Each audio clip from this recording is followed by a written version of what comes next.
Shalom saudara yang dikasihi Tuhan.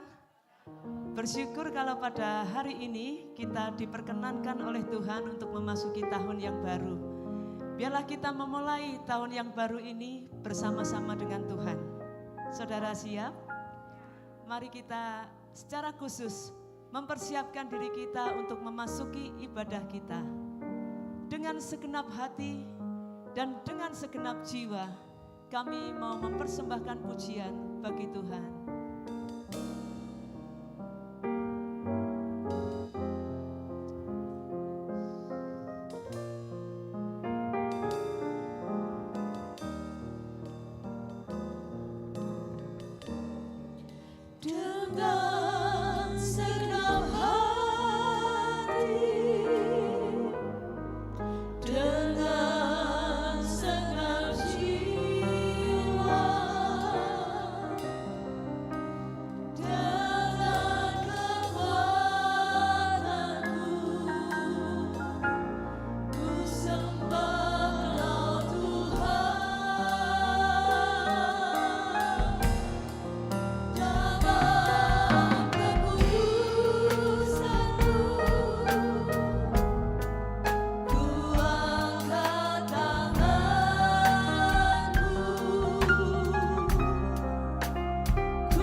Puji-pujian yang berkenan di hatinya Tuhan.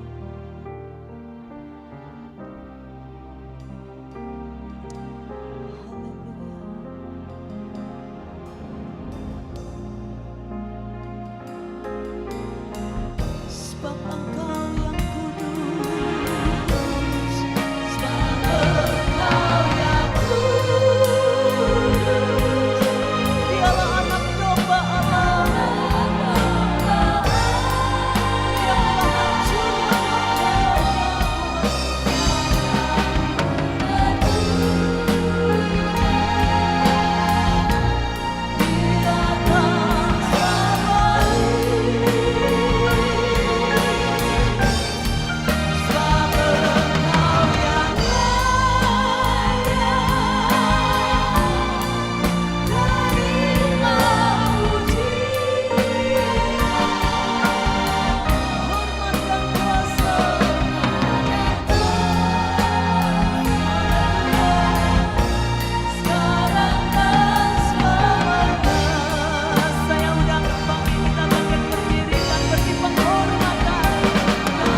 bersuka cita pada hari ini, bilang kepada Tuhan, haleluya, terpujilah nama Tuhan yang memperkenankan kepada kita memasuki tahun yang baru.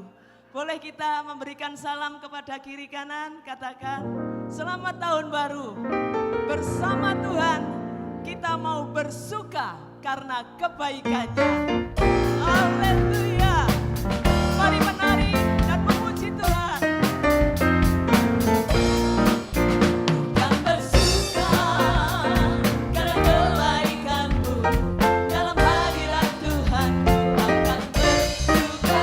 Bukan bernyanyi puji kebesaran-Nya, dan hatiku bersuka karena Tuhan. Bukan bersuka, bersuka Tuhan karena kebaikan-Mu, dalam hadirat Tuhan ku akan bersuka. Bukan bernyanyi puji kebesaran-Mu, dan hatiku bersuka karena Tuhan. Rahmat baru bagiku setiap hari, anugerah limpah bagiku. Jangan lupa dengan sukacita dan kain tabungku, ingatkan hadiah, haleluya, hatiku bersuka. Haleluya, itulah Tuhan kita. Tuhan menggantikan segala duka kita menjadi sukacita, karena Dia baik bagi kita. Katakan, kan bersuka karena kebaikan-Mu, dalam hadirat Tuhan ku akan bersuka. Dan bernyanyi puji kebesaran Tuhan, dan hatiku bersuka karena Tuhan. Bukan bersuka karena kebaikan-Mu, dalam hadirat Tuhan ku akan bersuka. Dan bernyanyi puji kebesaran-Mu, dan hatiku bersuka karena Tuhan. Rahmat-Nya baru bagiku setiap hari, anugerah limpah bagiku. Jangan hiduplah dengan sukacita dan kain tabungku, ingatkan hadiah, haleluya, hatiku bersuka. Rahmat-Nya baru bagiku setiap hari, anugerah limpah bagiku. Jangan hiduplah dengan sukacita dan kain tabungku, ingatkan hadiah, haleluya. Katakan rahmat-Nya baru bagiku setiap hari, semua anugerah limpah bagiku. Jangan hiduplah dengan sukacita dan kain tabungku, ingatkan hadiah, haleluya, hatiku bersuka.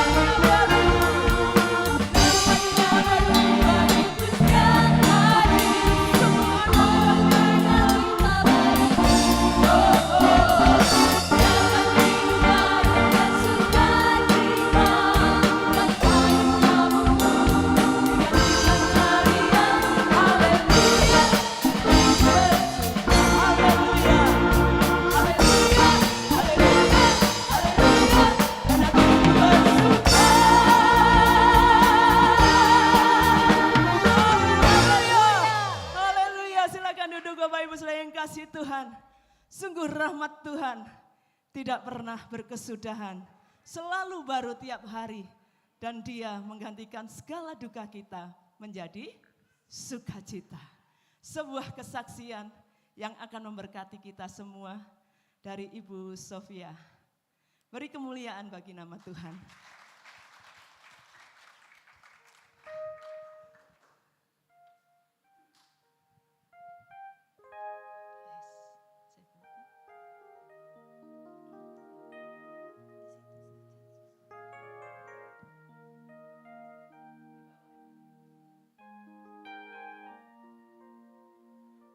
Iya, shalom. Puji Tuhan, saya dan keluarga bersama suami dan anak saya, kami mengucap syukur kami ada di tahun 2023. Begitu pula kami boleh bertemu dengan semua karena kasih sayang Tuhan buat kita. Saat ini saya akan menceritakan tentang kasih sayang Tuhan buat saya pribadi dan juga buat keluarga. Iya, saya ada di Malang ini tahun 2019, tepatnya di bulan Juli, karena studi. Perjalanan studi saya puji Tuhan baik, dan sampai dengan tahun 2022 awal saya dikejutkan dengan sakit yang saya derita. Awal mula saya ada di penyakit kanker payudara ini, saya tidak pernah menyangka dalam diri saya. Saya tahu bahwa awal benjolan di bulan Maret 2022 itu akan hilang ketika saya menggunakan ramuan tradisional dan obat-obat herbal. Sebelum saya ada di sakit ini, saya ceritakan kembali sedikit. Saya ada di jemaat ini bukan karena satu kebetulan. Di situ awal pandemi kami bingung mencari gereja mana yang harus kami datangi. Awalnya kami ada di gereja GKI Bromo, tetapi waktu itu syaratnya harus disuntik vaksin, sedangkan anak saya belum disuntik. Saya dan suami boleh masuk, tetapi anak saya tidak mungkin masuk. Kami mencari di mana kami harus beribadah, kami rindu mencari Tuhan. Di tanggal 24 malam di tahun 2021, kami mulai ibadah di gereja Katolik, tempat dekat dengan tempat anak saya sekolah. Tetapi kami tidak mendapatkan damai sejahtera. Kami merindukan damai sejahtera itu. Sampai kami bertemu dengan saudara kami dari Papua yang mengatakan kami boleh datang gereja di GBI, ERC, dan itu tidak bersyarat bagi anak-anak. Itu kasih sayang Tuhan awal kami ada di tempat ini. Dan awal mula begitu jumpa dengan saudara-saudara seiman di sini, saya merasakan sukacita karena saya, suami dan anak jauh dari keluarga besar. Tetapi saudara-saudara seiman saya yang ada di tempat ini begitu penuh dengan kasih sayang yang luar biasa, yang lebih daripada keluarga saya sendiri yang ada jauh di tempat rantau. Iya, kembali lagi ketika saya sakit itu, saya tidak pernah berpikir dalam pikiran saya untuk saya ada di sakit kanker ini. Walaupun sesungguhnya saya tahu tahun 2007 orang tua saya, mama saya itu juga sakit yang sama, bahkan sudah tidak ada. Jadi ketika saya ketahui sakit ini yang ada di depan mata saya, ada di dalam pikiran saya dan dalam hati saya adalah kematian. Itu yang saya pikirkan. Saya setiap malam ketika suami dan anak saya tertidur, saya bangun, saya lihat kiri kanan. Tuhan, apakah ini akan menjadi akhir dari kehidupan saya? Saya menangis. Saya minta Tuhan campur tangan. Segala usaha, segala upaya dari keluarga di Papua, mereka mengirimkan ramuan obat-obatan herbal. Saya mencoba, tetapi benjolan di payudara ini tidak pernah mengecil. Saya bercerita dengan Ibu Heni awal mula saya ada di gereja ini tentang benjolan ini. Ibu mulai mendukung saya dengan doa. Begitu pula dengan Karida, Kak Roslin, Pak Hansi dan Pulani dan bahkan semua yang ada di sini. Semua memberi kekuatan buat saya bahwa hanya ada Yesus jawaban dalam setiap pergumulan saya. Tapi saya juga ini manusia. Ketika saya ada bersama dengan mereka memang saya kuat. Tetapi saya kembali ketika ada di lingkungan saya bersama dengan suami dan anak saya. Bahkan ketika diri saya sendiri, saya tidak mampu, saya tidak sanggup. Saya tidak bisa berbuat apa-apa dengan sakit ini. Walaupun saya sudah pernah pergi ke dokter, tapi secara pribadi saya belum siap. Saya sudah bertanya tentang proses dan prosedur bagaimana cara menyembuhkan penyakit ini. Dokter menceritakan setahap demi setahap. Saya takut, walaupun saya sudah pernah melihat, bahkan saya pernah merawat mama saya yang sakit yang sama. Tetapi saya tidak mampu. Bagi orang-orang yang sehat, itu boleh berkata apa saja dengan memberi semangat. Tetapi buat kami yang pesakit, jujur kami tidak mampu. Kami tidak sanggup, tidak bisa berkata-kata. Karena itu yang saya andalkan menurut kekuatan saya. Tetapi puji Tuhan, banyak orang mengasihi saya. Saya sudah ada di keadaan yang terpuruk sekalipun. Walaupun saya datang berjumpa dengan saudara-saudara seiman, saya ketemu teman-teman saya. Mereka memberi semangat, saya boleh tertawa. Tetapi hati saya tidak. Saya tidak bisa karena saya manusia. Puji Tuhan, doa-doa dari Bapak Ibu, saudara-saudara seiman saya di tempat ini, bahkan keluarga saya di Papua, Tuhan jawab setahap demi setahap. Dan saya juga sendiri melihat betapa besarnya Tuhan itu dalam hidup saya. Saya pikir ketika kondisi saya sudah terpuruk, Tuhan akan meninggalkan saya. Bahkan serasa Tuhan itu jauh sekali. Namun setahap demi setahap saya melihat Tuhan itu tidak jauh. Proses kemo saya lewati. Saya melihat rambut saya sudah mulai gugur dan habis. Saya lihat juga berat badan saya mulai berkurang.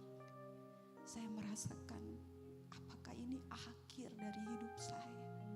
Saya tidak mampu. Rasa damai itu akan ada ketika saya tiba di tempat ini. Ketika semua orang menguatkan saya dan ketika firman Tuhan saya dengar. Yang ada di pikiran seperti yang tadi sudah saya ceritakan, itu disungguhkan dengan apa kata dokter. Penyakit kanker itu 70% disebabkan dari genetik atau dari turunan. Dan mama saya yang sudah sakit itu, yang sudah tidak ada, buat saya tahu bahwa itu penyakit itu karena genetik. Selain itu saya berpikir juga karena dosa-dosa saya punya pelanggaran, punya kesalahan baik untuk saudara, orang tua, suami dan siapa saja. Ada kesalahan saya, jadi ini hukuman buat saya. Tetapi ketika saya datang ke gereja di satu minggu, lewat firman yang dibawakan Kakak Hansi, di situ berbicara tentang seorang anak yang lahir dengan bisu. Di situ Tuhan berbicara bahwa sakit itu juga karena Tuhan izinkan untuk menyatakan kemuliaan Tuhan. Dan hari ini saya imani itu. Dalam setiap beban, baik masalah dan sakit yang saya alami hari ini, Tuhan izinkan untuk menyatakan kemuliaan Tuhan. Di waktu berjalan konseling dengan dokter menyatakan bahwa saya harus kemo sebanyak 6 kali dan itu program yang tidak bisa ditunda. Suatu saat saya bertanya kepada dokter, apakah bisa di tengah-tengah kemo ini akan bisa diberhentikan? Dokter bilang tidak bisa karena ini program seperti jenis penyakit lainnya kalau sudah diprogramkan itu tidak bisa dihentikan, tetap program harus berjalan sampai tuntas. Jadi saya harus menjalani sampai 6 kali. Saya coba konsultasi lagi dengan Dokter Wisnu. Di situ pun Dokter Wisnu menyatakan hal yang sama. Tetapi Tuhan Yesus adalah Allah yang besar. Yang tadinya dokter yang spesialis menyatakan bahwa tidak bisa di tengah-tengah itu berhenti, harus sampai tuntas 6 kali. Tuhan menyatakan itu bagi saya cukup sampai 4 kali. Dan saya merasakan tangan Tuhan yang luar biasa. Bukan suatu kebetulan, bukan karena kemampuan saya, bukan karena dokter. Tetapi saya sadari apa yang selama ini saya rindukan. Saya tahu bahwa saya punya Tuhan itu besar. Segala sesuatu Dia bisa buat seperti simsalabim, hitungan detik, membolak-balik telapak tangan. Saya juga mau itu, saya bilang Tuhan saya mau sembuh. Tetapi Tuhan bilang buat saya, kesembuhan itu semudah membalik telapak tangan, tetapi apakah kau siap menjalani proses ini? Saya sadari bahwa yang tadi mudah itu untuk Tuhan bukan suatu hal yang sulit, tetapi bagaimana Tuhan memproses saya untuk siap menjalani proses ini. Saya tidak mampu, tetapi Tuhan ini benar-benar Allah yang luar biasa. Sakit yang menurut medis itu bisa karena genetik atau karena kesalahan kita manusia. Tetapi lewat kesaksian saya pagi hari ini saya mau menyatakan apapun persoalan kita, Tuhan izinkan itu karena Tuhan ingin menyatakan kemuliaan-Nya bagi kita. Dan dalam setiap musim hidup kita, Tuhan hadir baik susah maupun senang, sakit dan sehat, Tuhan mau menyatakan kemuliaan-Nya bagi kita. Dan saya percaya proses saya ini belum selesai. Tuhan sedang membentuk saya, bisa dibilang seperti pohon anggur yang siap dan sedang dipangkas dan akan berbuah. Dan itu pun akan terjadi buat saudara-saudara semua, bukan untuk saya saja, tetapi mari kita sama-sama minta untuk Tuhan, kita mau untuk dibentuk dengan kehendak Tuhan. Terima kasih. Kemuliaan bagi Tuhan Allah kita. Keadaan boleh tidak baik, situasi boleh tidak baik, tetapi Tuhan Allah kita sangat peduli. Dia adalah Allah yang nyata. Dia bukan hanya sekedar impian, tapi Dia nyata. Dia bangkit dan hidup buat saudara semua. Mari bangkit berdiri dan angkat tanganmu. Sungguh Dia Tuhan. Dia telah bangkit dari maut. Allah yang berkuasa. Segala kuasa ada di tangannya. Dan biarlah setiap lidah mengaku Yesus itulah Tuhan. Segala lutut bertelut dan menyembahnya.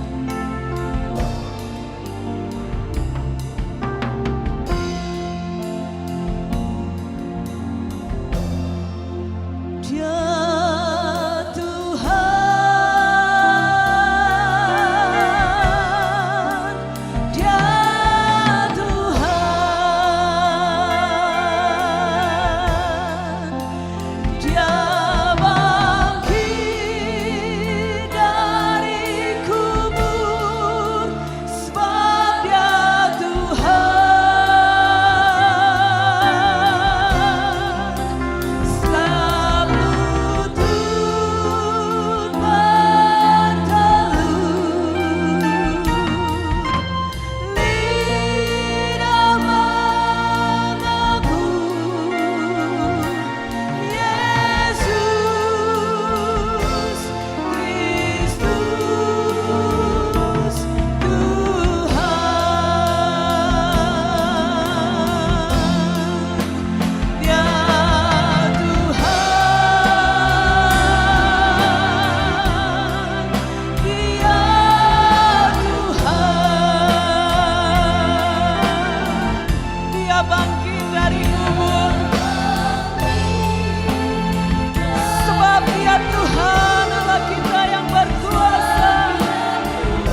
Datanglah kerajaan-Mu ya Tuhan.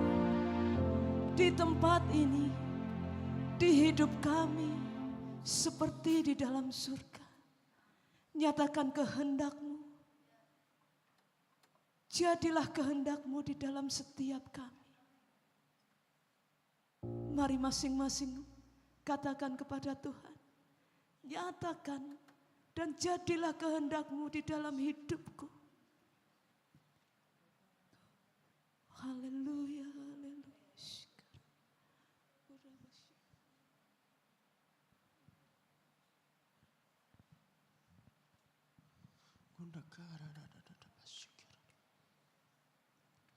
Roh Kudus berkata, aku ada. Aku telah ada bagimu dan saat ini aku tetap ada. Dan sampai seterusnya aku ada bagimu.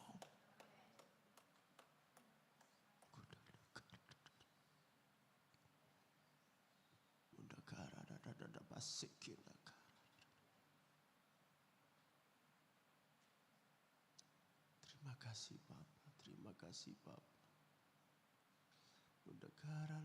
Terima kasih Bapa karena Engkau ada bagi kami. Tidak pernah sekalipun Engkau tinggalkan kami. Kalau kami ada di sini saat ini, kami masuk di tahun yang baru. Kami tahu semuanya karena anugerah-Mu. Maka biarlah kami bersuka cita di hadapan-Mu. Karena Engkau ada. Engkau yang menyertai kami. Engkau yang menuntun kami di setiap langkah kami. Biarlah hati kami bersuka cita dan kami memuliakan nama-Mu. Berbicaralah Roh Kudus, kami siap mendengar. Dalam nama Tuhan Yesus. Amin. Puji Tuhan, silakan duduk saudara-saudara. Kita ada di tahun yang baru. Ya. Tahun baru dengan tahun lama ada bedanya enggak? Kalendernya ganti ya. Saya lihat di grup mana tadi pagi ada yang mengucapkan selamat ganti kalender. Siapa tadi yang ngirim ya? Oh, selamat ganti kalender. Ada yang sudah punya kalender baru atau ada yang belum punya? Ya, kalendernya ganti. Tapi tahun baru itu kalau kita melihat peristiwa-peristiwa yang ada di Alkitab, tahun baru itu sebetulnya cukup signifikan ya untuk kita ingat ya. Untuk kita rayakan.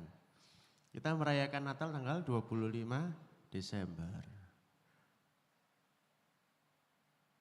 Tuhan Yesus setelah lahir pada umur 8 hari dibawa kemana? Dibawa ke Bait Allah. Untuk apa? Disunat.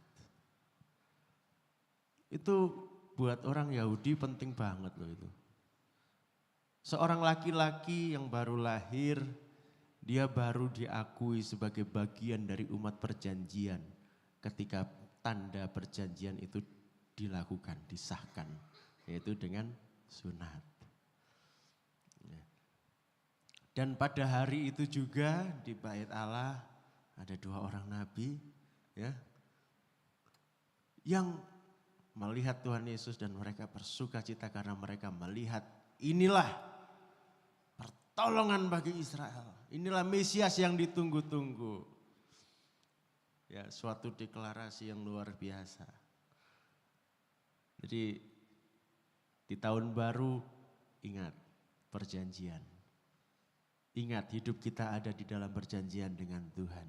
Dan Dia Tuhan yang ada bersama kita. Dia Immanuel. Puji Tuhan. Nah, sekarang Saya mau sampaikan apa yang Tuhan katakan untuk kita di tahun ini. Ya kalau kita dengar kata orang ya, tahun 2023 itu berat. Tapi Tuhan berkata 2023 the year of rest. Apa nanti saya terjemahkan. Ya, tapi yang jelas kita menghadapi tahun 2023. Katanya orang tahun 2023 itu berat. Dan kalau kita lihat-lihat ya memang sepertinya begitu. Mengapa berat? Yang jelas masih ada dampak dari pandemi yang bisa dibilang masih sangat dalam ya. Bekasnya ini masih ada. Bahkan sebetulnya kalau dibilang sudah selesai atau belum juga ya enggak jelas. Yang jelas di Cina masih merebak lagi. Ya. Dunia ini masih belum lolos dari yang namanya COVID-19. Heran kok lama sekali ya. Tapi nyatanya demikian. Dan kalaupun kita di sini kayaknya sudah agak lega ya. Sudah lebih baik lah di negara kita. Tapi dampak ekonominya belum selesai. Masih banyak orang yang kesusahan. Ekonomi merosot, perdagangan macet. Banyak yang kehilangan pekerjaan.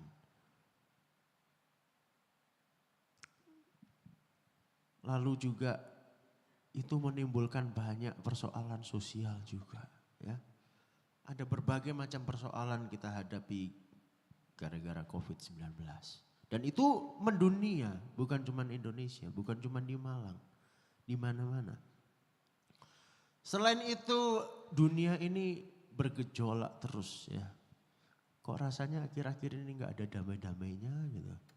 Bencana alam lah di mana-mana. Ya, lalu ada konflik-konflik di mana-mana ya. Situasi politik dunia ini lagi panas. Rusia, Ukraina sampai sekarang nggak damai-damai, masih nggak jelas.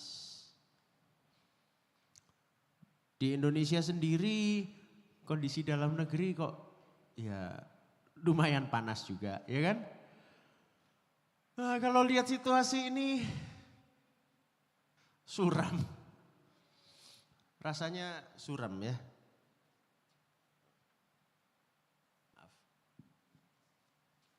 Nah, tetapi ada satu hal yang saya sangat mensyukurinya. Ketika saya merenungkan,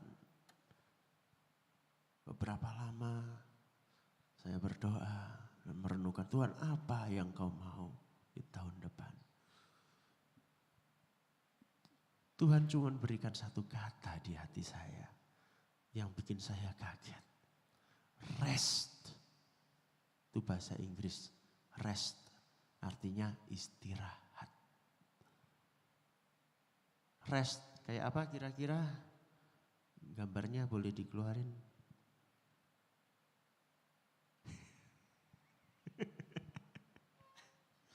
Itu apa tuh? Domba. Ya.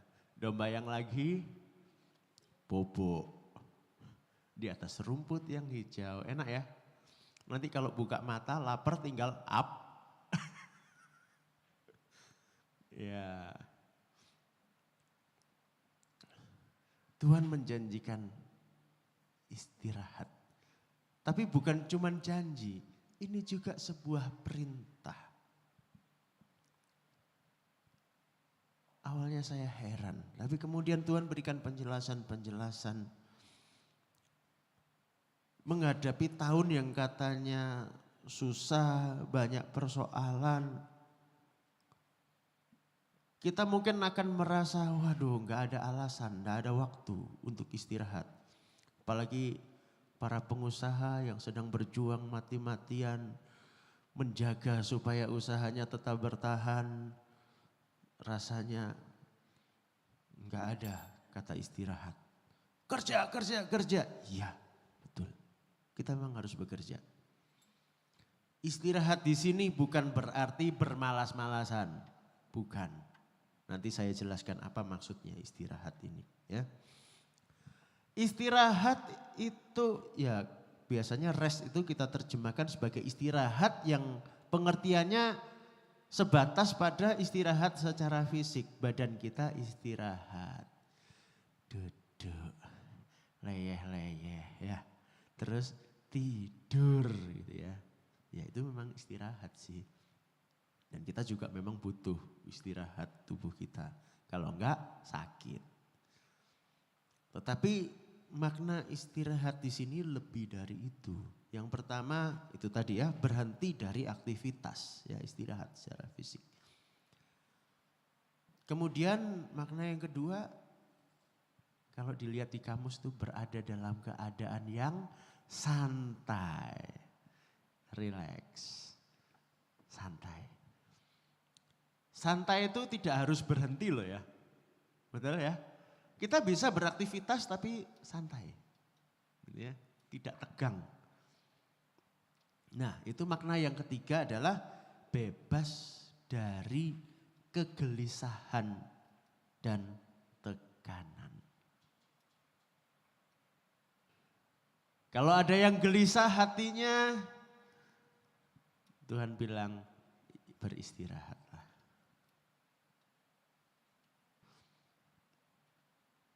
Makna yang keempat, nah ini yang menarik. Bagaimana kita bisa tenang, bagaimana kita bisa tidak gelisah. Bagaimana beristirahat, yaitu berada dalam keadaan ditopang. Ada yang di sini kalau tidur melayang? Enggak ada kan ya? Kita bisa tidur istirahat yang nyenyak karena ada kasur yang menopang. Apalagi kalau kasurnya empuk. Nah bangun pagi kayak ada lemnya itu kasur. Ya kan?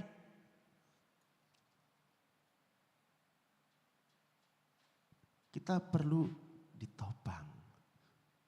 Bapak Ibu sekarang duduk santai enggak? Enak enggak? Duduknya nyaman enggak? Enak kan ya? Oh enggak, ada yang enggak ya? Kasihan. Kursinya kurang empuk kali.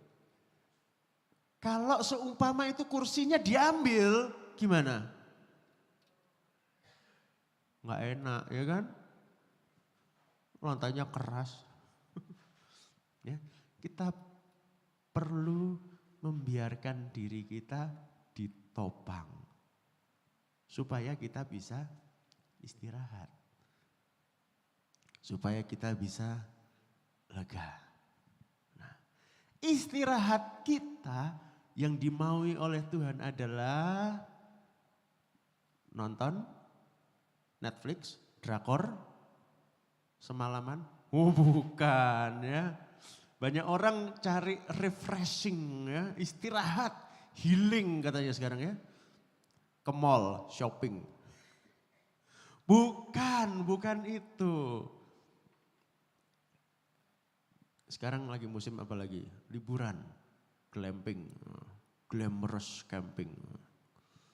Camping tapi serasa di hotel. Bukan itu yang Tuhan mau. Tuhan mau kita istirahat di dalam Tuhan. Nah, di dalam Tuhan kita akan mendapatkan kelegaan. Kita akan disegarkan. Kita baca Mazmur 23. Bicara Mazmur 23 semua langsung tahu judulnya. Apa? Tuhan adalah gembalaku. Kita baca ya. Kita baca semua. 1, 2, 3. Mazmur Daud. Tuhan adalah gembalaku, takkan kekurangan aku. Ia membaringkan aku di padang yang berumput hijau. Ia membimbing aku ke air yang tenang. Ia menyegarkan jiwaku. Ia menuntun aku di jalan yang benar oleh karena namanya. Sekalipun aku berjalan dalam lembah kekelaman, aku tidak takut bahaya sebab Engkau besertaku. Gadamu dan tongkatmu itulah yang menghibur aku. Engkau menyediakan hidangan bagiku di hadapan lawanku. Engkau mengurapi kepalaku dengan minyak, pialaku penuh melimpah. Kebajikan dan kemurahan belaka akan mengikuti aku seumur hidupku. Dan aku akan diam dalam rumah Tuhan sepanjang masa. Siapa yang suka dengan Mazmur ini? Saya suka. Saya sering nyanyikan sampai hafal. Mazmur yang menyenangkan ya, coba dibayangkan dulu. Ada padang rumput yang hijau. Ada air yang tenang. Mungkin bunyi kericik gitu ya. Seger gitu ya. Ada gembala yang menuntun. Kita aman. Tapi di situ ada lembah kelam. Lembah kelam, serem. Tapi di situ pun dikatakan aku tidak takut bahaya. Karena ada Tuhan yang beserta kita. Amin. Dalam Mazmur ini Daud menyatakan Tuhan itu gembala. Gembala kita. Gembala itu memelihara domba-dombanya. Ya, kita tahu Daud sendiri sebelum menjadi raja dia adalah seorang gembala. Walaupun dombanya katanya enggak banyak. Tapi Daud sebagai gembala bertanggung jawab atas domba-dombanya. Bagaimana dia bertanggung jawab ketika ada beruang datang, ada singa datang, dia tidak lari. Tapi dia hajar itu beruang. Itu Daud. Dan ketika dia berkata Tuhan adalah gembalaku, di dalam pikiran Daud, Tuhan gembala yang bertanggung jawab, menjaga, memelihara domba-dombanya. Itulah Tuhan kita. Bersama Dia kita pasti aman, sejahtera. Tuhan Yesus sendiri dalam Yohanes 10 ayat 11 berkata, Akulah gembala yang baik. Gembala yang baik memberikan nyawanya bagi domba-dombanya. Tuhan Yesus gembala yang baik. Dan dia sudah menyerahkan nyawanya untuk kita. Apalagi yang tidak akan dia berikan untuk kita. Kita akan aman dalam lindungan Tuhan. Dikatakan tadi, dia menuntun kita di jalan yang benar. Saudara, menghadapi kesulitan kita sering akhirnya harus memilih jalan yang mana yang harus ditempuh. Solusi mana yang harus kita ambil. Tuhan berjanji Dia yang menuntun kita. Kita aman dalam lindungannya selama kita dituntun oleh Dia. Sehingga kita tidak akan tersesat. Tuhan juga menjaga kita dari mara bahaya. Seperti tadi sudah saya katakan, lewat lembah kelam tidak perlu takut. Melewati persoalan tidak perlu takut. Nah, di Israel, nah kalau ini di Gunung Sinai. Ya, bukan di Israel tapi di Gunung Sinai. Tapi mirip-mirip lah keadaannya.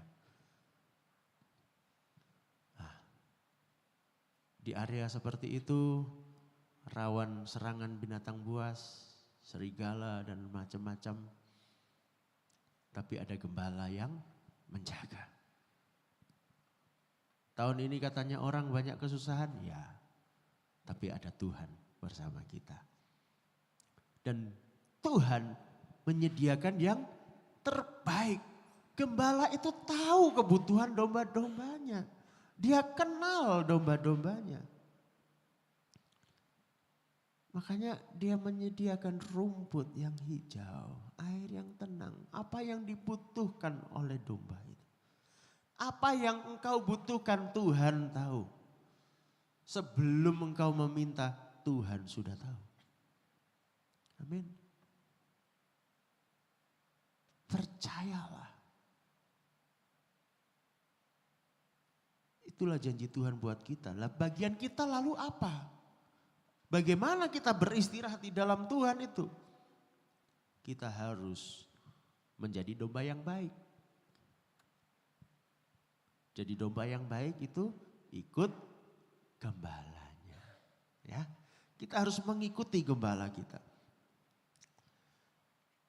Selama kita ada di dalam penggembalaan, kita aman. Tapi kalau kita keluar, ya siap-siap menghadapi bahaya. Kalau kita tidak mengikuti gembala, ya siap-siap tersesat. Ya, tanggung jawab kita adalah mendengar tuntunan gembala kita. Perhatikan firman Tuhan, perhatikan petunjuk Tuhan dan ikuti. Ikuti baik-baik. Perjalanan kita mengikuti tuntunan gembala ada kalanya juga terasa susah. Ya. Medan yang dilalui gembala dengan domba-dombanya belum tentu tanah yang datar. Belum tentu itu tanah yang berumput, hijau, lebat sepanjang jalan. Tidak, saudara. Tidak seperti rumput di lapangan sepak bola yang empuk. Seringkali harus melewati jalan berbatu juga. Harus naik turun bukit. Tetapi ada jaminan selama kita ikut sang gembala. Medannya mau seberat apa, kita pasti aman dan kita pasti sampai di tujuan. Pasti sampai. Itu jaminan dari Tuhan. Jaminan iman inilah yang memberi kita kelegaan, ketenteraman. Karena ada janji Tuhan yang menopang. Ya. Nah, jadi kuncinya di sini adalah mendengar dan beriman. Apa?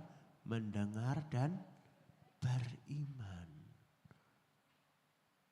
Seringkali domba bisa tersesat karena apa? Mungkin dia kurang beriman pada gembalanya.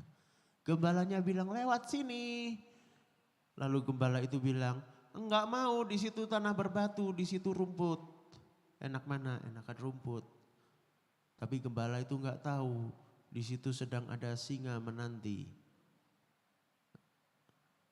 Oh ya, dombanya yang enggak tahu, gembalanya tahu. Ya. Jadi domba kita harus belajar mendengar dan beriman. Kalau Tuhan katakan sesuatu, sudah nurut saja. Percaya saja dan ikuti. Nah, jangan mengandalkan kekuatan dan pikiran kita sendiri. Saudara boleh pelajari hal ini lebih jauh di Yohanes 10 ya. Ayat 1 sampai 15 boleh dibaca di rumah.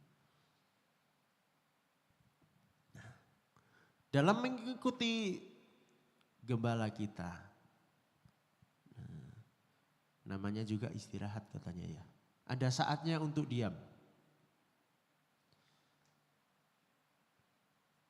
Ada kalanya Tuhan mengizinkan kita berdiam diri. Ya, karena apa? Tuhan sedang bekerja bagimu. Ada saatnya mungkin kita sudah berusaha mati-matian, kayaknya sudah maksimal mentok. Ini yang bisa saya lakukan.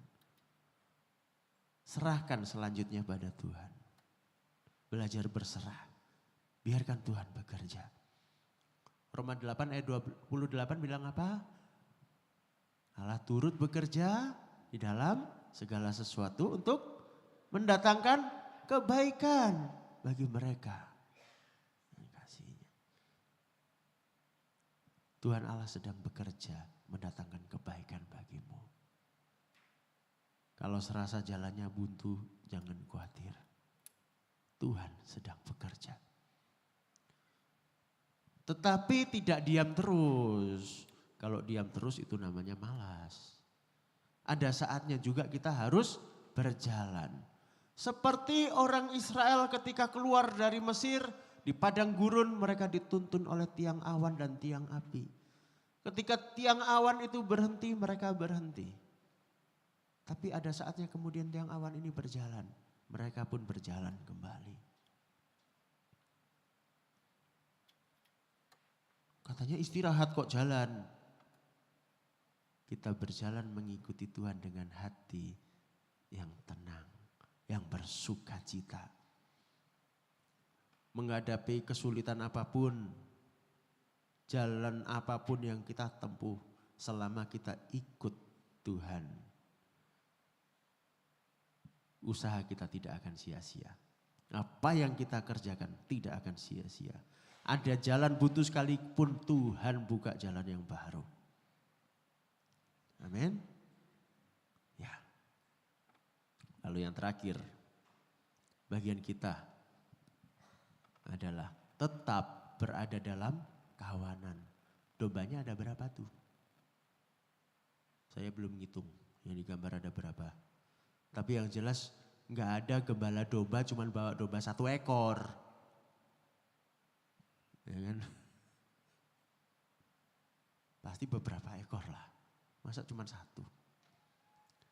Dan jadi domba kita harus berada di dalam kawanan. Jangan terpencar. Jangan putuskan tali persekutuan. Ya. Pererat persekutuan di antara kita. Kita saling membutuhkan satu sama lain. Ada saatnya kita kuat, ada saatnya kita lemah. Biar yang kuat menopang yang lemah. Biar yang sedang bersuka cita menghiburkan yang sedih. Jangan berjalan sendiri-sendiri saudara. Pererat persekutuan kita di tahun ini. Sering-seringlah bertemu, sering-seringlah WA, telepon. Jangan suka menghilang. Ingat firman ini, Ibrani 10 ayat 24 sampai 25 kita baca. Dan marilah kita saling memperhatikan supaya kita saling mendorong dalam kasih dan dalam pekerjaan baik. Janganlah kita menjauhkan diri dari pertemuan-pertemuan ibadah kita seperti dibiasakan oleh beberapa orang. Tetapi marilah kita saling menasihati dan semakin giat melakukannya menjelang hari Tuhan yang mendekat.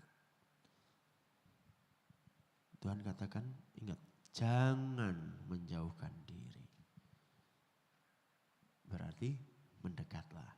Ayo kita sama-sama. Kita berjalan bersama-sama. Mengiring Tuhan Sang Gembala kita. Kita akan lalui 2023 dengan hati yang gembira. Tuhan berikan kelegaan bagi saudara. Itulah firman Tuhan. Mari kita renungkan sejenak. Terima dengan iman. Tuhan sediakan istirahat bagimu. Tuhan sediakan kelegaan bagimu. Yang Tuhan minta satu, ikut Dia.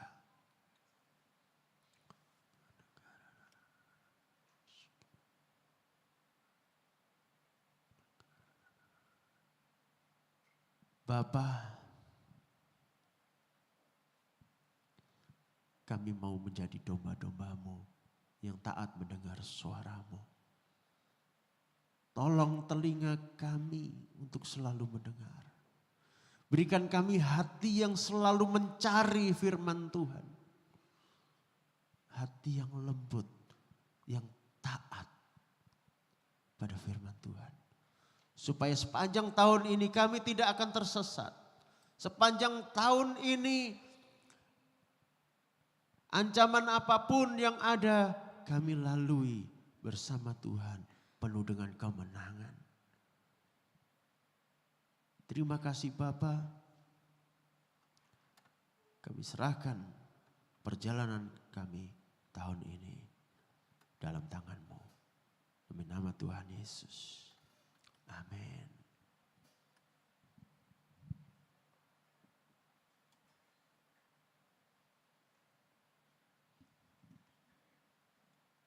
Haleluya.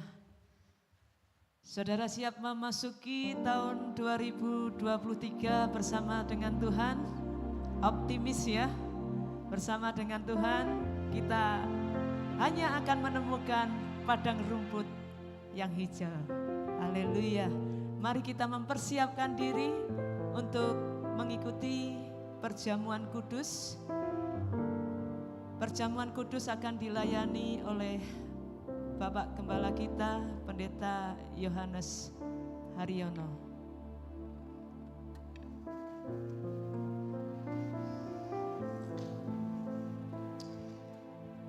Mari kita mempersiapkan diri.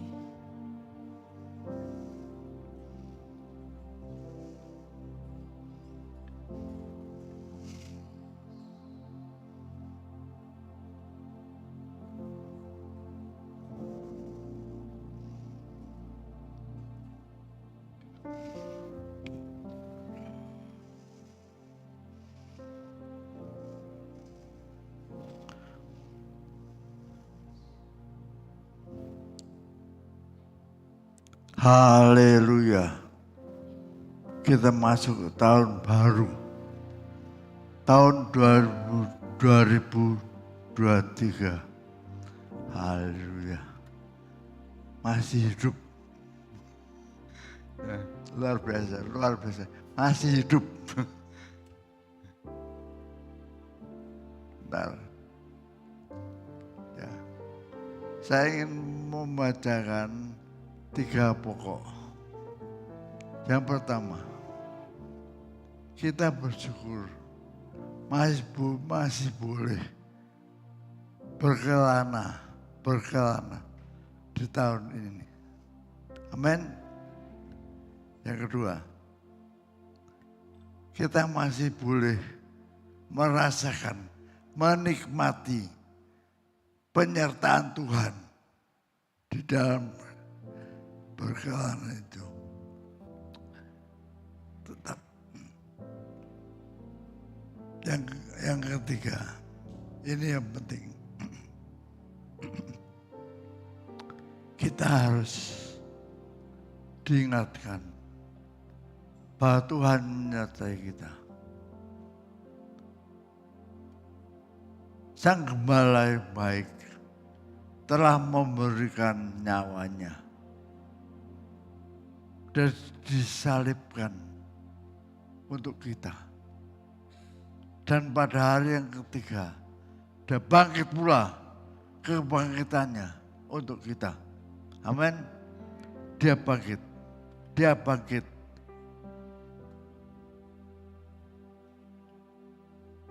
Saudaraku, hal ini penting sekali. Tiap bulan, awal bulan, selalu diingatkan bahwa Yesus telah mati dan bangkit kembali. Kita harus menikmati itu. Menikmati itu hari demi hari, bulan demi bulan, tahun demi tahun. Haleluya. Maka itu yang ketiga ini yang penting. Yang penting sekali kita ikut perjamuan kudus. Perjamuan kudus ini disediakan buat kita semuanya. Tapi bagi saudara yang belum mempercayakan diri dan percaya, beriman kepada Yesus Tuhan, jangan mengambilnya, jangan ikut, biarkan aja.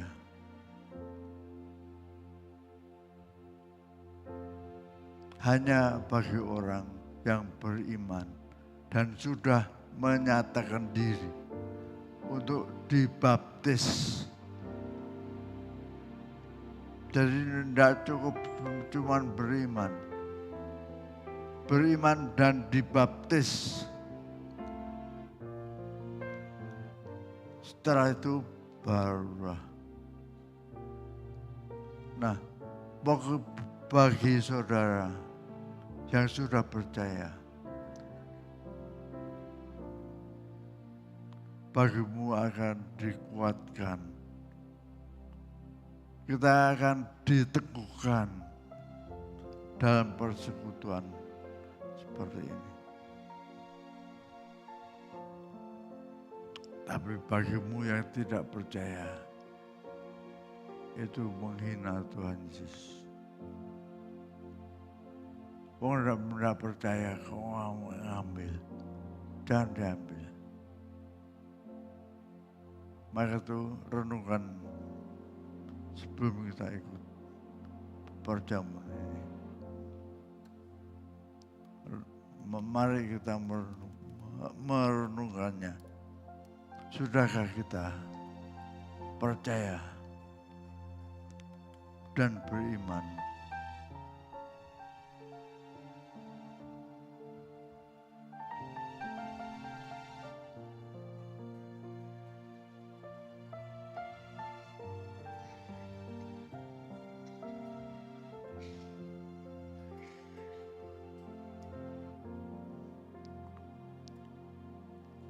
Haleluya.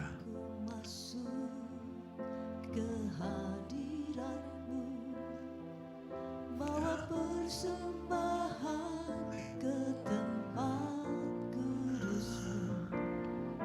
Pujian Bagianlah. ku naikkan, sembahku berikan bagi-Mu Allah yang mulia. Kau layak aku menghampirimu, melihat tata kemuliaan-Mu Tuhan. Pujian ku naikkan, sembahku berikan bagi-Mu Allah yang mulia. Oleh kuasa darah-Mu, Kau menebus dosaku. Kekudusan-Mu beriku.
pada malam itu Tuhan Yesus mengambil roti,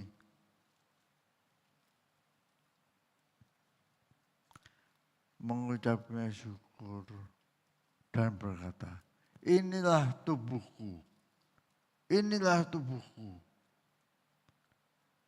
Dari kita tahu bahwa tubuh Yesus dipecah-pecahkannya untuk kita semuanya. Disiksa, mati, dan untuk kita semuanya. Haleluya, bersyukurlah, sembahlah Dia. Haleluya, haleluya, haleluya. Tuhan, haleluya. Makanlah saudara.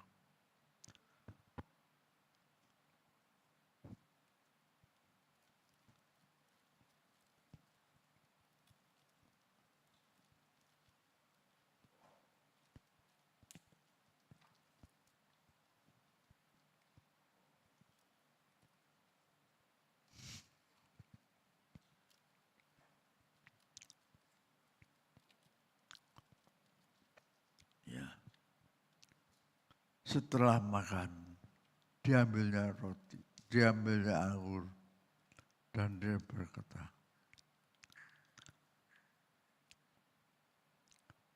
inilah darahku, dari perjanjian baru yang tercurah bagimu. Saudaraku, ucapkan syukur, sembahlah Dia, berkatalah, ya Yesus, darah-Mu Yesus Tuhan, menyelamatkan aku. Minumlah.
Tuhan, mari kita mempersiapkan diri untuk membawa persembahan yang sudah kita siapkan untuk kita persembahkan kepada Tuhan.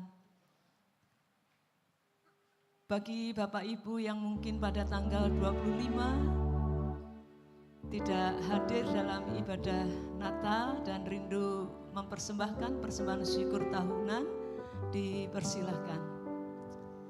Mari terlebih dahulu kita berdoa dan menyerahkan apa yang sudah kita persiapkan kepada Tuhan.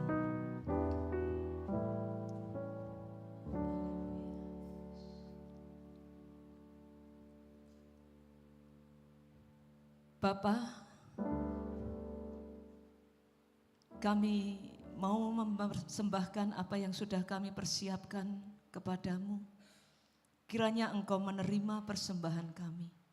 Kuduskan ya Tuhan, dan kami mempersembahkannya dengan bersuka cita di dalam nama Tuhan Yesus. Haleluya. Amin. Amin.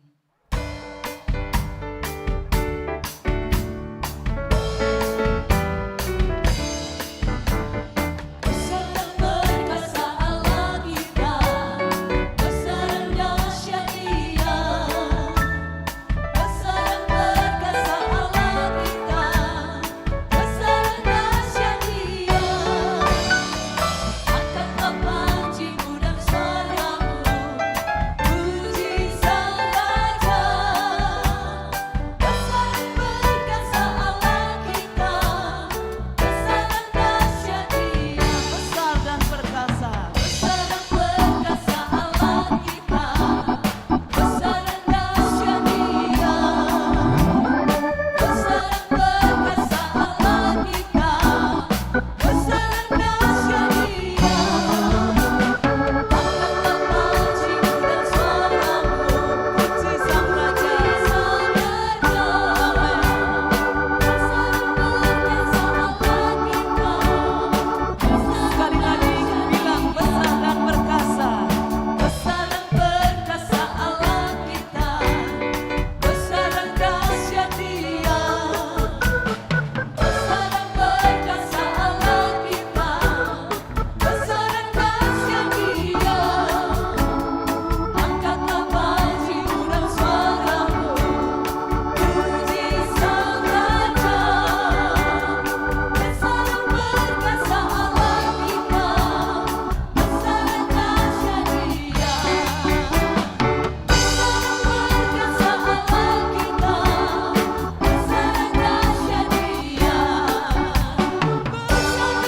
perkasa Allah kita, besar dan dahsyat Dia.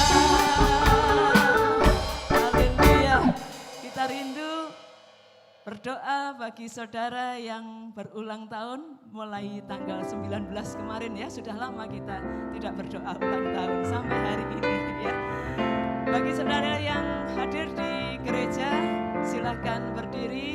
Juga yang sedang mengikuti ibadah live streaming juga silakan berdiri. Kita semua akan berdoa buat saudara. Selamat ulang tahun.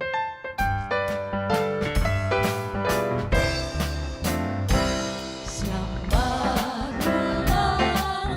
Ayo siapa yang ulang tahun? Masa nggak ingat? Dan bahagia, kiranya Tuhan memberkati, selamat panjang umur. Kak Sasa akan pimpin kita dalam doa. Kami bersyukur Bapa atas berkat, penyertaan dan perlindungan-Mu, atas anugerah-Mu bagi setiap saudara dan saudari kami yang merayakan ulang tahunnya. Tuhan, kiranya berkat penyertaan-Mu ada bagi setiap mereka. Kami percaya Tuhan di tahun-tahun mendatang mereka akan lebih lagi dan lebih lagi merasakan penyertaan-Mu, perlindungan-Mu, dan biarlah berkat yang telah Engkau sediakan itu boleh benar-benar melimpah di dalam kehidupan mereka. Dan biarlah semakin hari mereka boleh semakin dekat dengan Engkau. Mereka boleh semakin merasakan kehadiran Tuhan di dalam kehidupan mereka. Kami juga rindu berdoa bagi setiap saudara dan saudari kami yang juga merayakan ulang tahun pernikahan mereka Tuhan. Kiranya Engkau juga memberkati keluarga demi keluarga. Engkau ada di dalam keluarga demi keluarga, membawa damai sejahtera dan sukacita. Di dalam nama Tuhan Yesus kami menyerahkan setiap saudara dan saudari kami dan setiap keluarga. Di dalam nama Tuhan Yesus. Haleluya. Amin. Amin. Saya undang kita semua bangkit berdiri dan kita akan mengakhiri ibadah ini dengan menerima berkat Tuhan. Kami memuji kebesaran-Mu.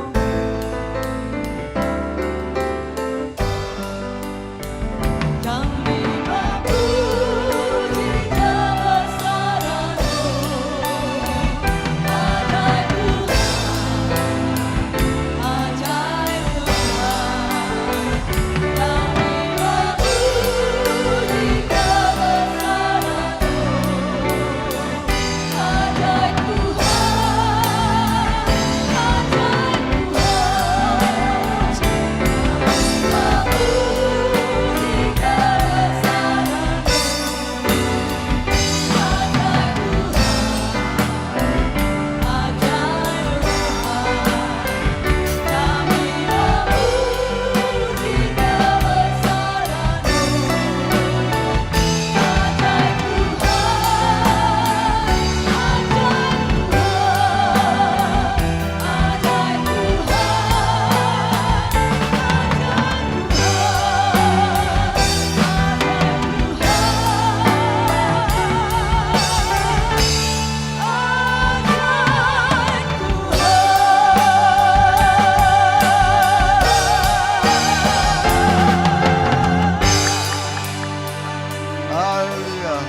Sungguh, penyertaan Allah Bapa yang kekal dan Sang Gembala Agung, Gembala yang baik, Tuhan Yesus Kristus, Tuhan Yesus Kristus dan Roh Kudusnya menyertai saudara menjelajah tahun ini, menikmati kasih sayangnya, menikmati padang rumput yang hijau, air yang tenang. Hari ini sampai nanti Tuhan Yesus datang kembali. Haleluya.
Haleluya.